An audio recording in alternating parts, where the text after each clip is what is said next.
জন্য লড়াই করেছে, সেই গণতন্ত্র পুনরুদ্ধারের তারিখ অচিরেই ঘোষিত হবে। ঠিক সেই মুহূর্তে আপনারা এই দেশে নির্বাচন বানচাল করার একটা হীন প্রচেষ্টা শুরু করেছেন।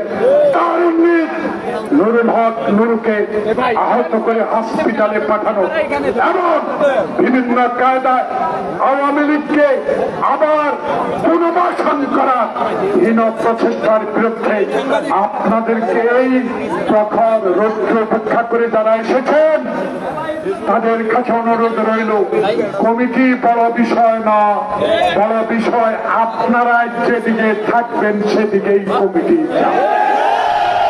আপনারা আছেন বিএনপির সাথে, দেখে যান নোয়াখালী যাদের নিয়ে একটু চিন্তা করছেন মাথায় রেখেন না। তাই আজকে প্রখর রৌদ্র তাদের মধ্যে অঙ্গীকার করছি।